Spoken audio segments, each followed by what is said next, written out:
It was the night before NecromiCon, and all through the gambrel-roofed house, eldritch creatures were stirring and bringing terror to every mouse. Yep, tomorrow's the big day. Tomorrow I'm shipping out to Providence. Woo! Yep. I got my suitcase almost packed. I'm just gonna tuck a few more odds and ends in, and then pack up my one tote bag that I'm gonna more or less be something that I'm gonna hang on to, since it'll have my electronics and doodads in it. And other than that, I'm good to go. My hotel room is reserved. My ticket is printed out. I got some maps and things printed up. I just gotta get myself together, and my dad and I are gonna drive down tomorrow, probably sometime late morning, very early afternoon. Well, 10 o'clock, 10:30ish. We'll see. So, and there's a little part of me that's just a little, what do I think I'm doing? You know? I mean, I'm not nervous. It's just, you know, it's admittedly, it's been a few years since I spent a weekend away from home, so there's a little bit of trepidation, but it's not enough to, you know, cancel it out, because, I mean, I've been waiting for this, I won't exactly say all year, but since the horror writers shindig that was at the library last October, or should I say October of last year, which was when I found out that this year was going to be the year of NecromiCon, because they do it every other year, which I found kind of interesting. Maybe it's a budgeting thing, maybe it's just to make it easier to have a weekend that falls closer to the old gentleman's birthday or something, but, you know, it's their party and they have it when they want to, so really looking forward to this. Plus, it sounds like it's going to be extra fun, because this year would have been the old Gent's 125th birthday, so happy birthday, Howard Phillips Lovecraft. Almost, or should I say, almost birthday. So, you know, mostly going down just to have fun, hang out with cool people that are into some strange things, and just have a blast. I mean, I'm just looking at the schedule of the core programming, and oh my goodness, I mean, there's lots of good things, you know. There's public readings, there's panel discussions, there's movie viewings. I think the HPL Historical Society is going to be screening their movie version of Call of Cthulhu, which, I mean, I've only seen that, you know, on YouTube or when it was on Netflix, so just seeing it on the little screen is fun, but just, you know, seeing it on the big screen is going to be interesting. So, fortunately, I won't be around, so I know I haven't posted a vlog in a while. Things just got busy, and I just kept, you know, putting it out of my head to sit down and do a vlog, but, yep, I'm here now, and I'm letting you all know, you know, where I'm going and what's going on. And also, yeah, part of the reason why I've had some radio silence is I've been kind of trying to work a little more, you know, just try to get, you know, important things done around the house and whatnot before I go off for the weekend. Had some things come up with, you know, some paperwork and whatnot. I had to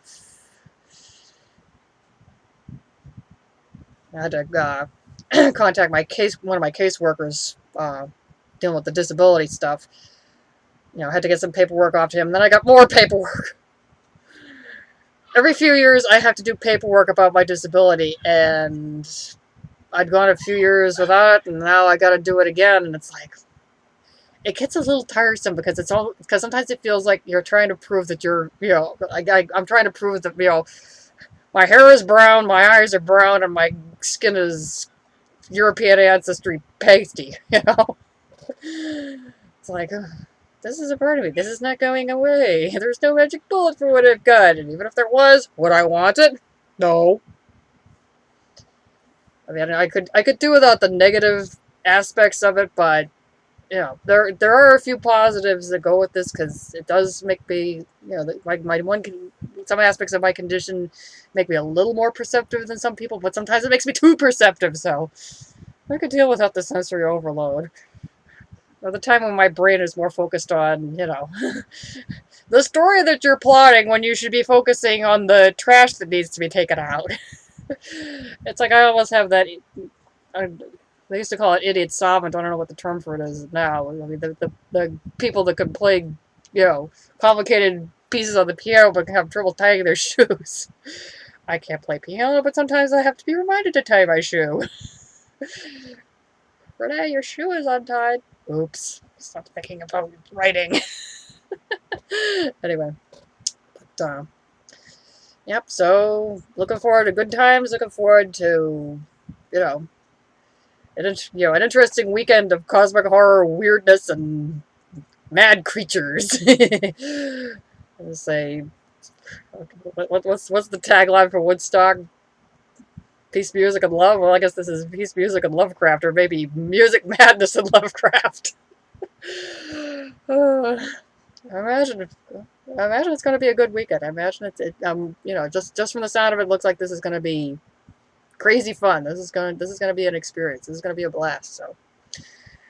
But like I said, it's been a while since I've been away from home for a weekend, so this is good for me, I mean, I've been away for weekend retreats and whatnot, but I suppose this does count as a weekend retreat. It's just not entirely a spiritual retreat. Well, not spiritual in the typical sense, although there are some people that go for the more mystical angle on Lovecraft, and I might be one of them. I mean, not entirely. I mean, since I do tend to look at things from a Christian perspective. Oh no, yeah, okay. This is my viewpoint, I don't see that there's anything wrong with it. I mean, I know it's, the universe of Lovecraft is more or less presented from a somewhat atheist point of view, but, it's like, everyone comes to the table with their own philosophy, and I guess I just come at it with a Christian philosophical viewpoint. I mean, sure, there's horrors out there, but, try and do the most good that you can in the world, even if there are, mind-eating, squid-headed aliens out there, I mean, admittedly, there was a small part of me that tries to think, okay, where would the elder gods fit into, if you were to square it up with, the Christian mythos? Maybe there's some kind of things that, because, the universe is so vast, maybe, it's hard to understand it all, although I suppose there's some people that are saying, well, why would a benign creator create something so awful? Well, maybe there's something, maybe there is a part of me that looks at the elder gods as not being completely evil, but more, I guess you would say amoral. I mean, they're bigger than we are. They don't completely jive with our universe. So when they come, come breaking through, it could be just an unintentional, whoops, did not mean to step on that anthill there. It's like us walking around wherever, we go walking through a vacant lot or a parking lot, and there's an anthill, and you're not looking, and you step on the anthill, and oops, So, but then again, I kind of look at things as not being, I don't tend to look at things, well, you can't even say black and white morality where Lovecraft is concerned, and you can't even say black and white and gray or shades of gray morality. It's more like blue and orange morality, because we're dealing with creatures that, aren't part of this universe, so, how do we square that up? Although, I'm kind of heartened a little bit. I did just finish reading, recently finished reading the Rhesus chart in, the Laundry Files series of Charles Stross, which has, as one of the supporting characters, a Church of England priest who's just found out that there are scary things on the fringes of the universe that he wasn't even aware of, and, he's accepting of it. He's just trying to figure out, he's kind of scratching his head as, how exactly does this square up with the theology that I know? Or maybe, okay, these things aren't exactly gods in the strictest sense. They're more like aliens that are way bigger and smarter than we are and work by, a wholly different set of physics than we do, so, I mean, it's not, I mean, it's hard to fit, Lovecraftian beasties into neat little boxes, and that's what makes them fun, So, anywho, so, well, I'm going to try and keep this short. Well, me trying to keep things short is like, I don't know, somebody trying to do something that's really difficult. Put Cthulhu in a box?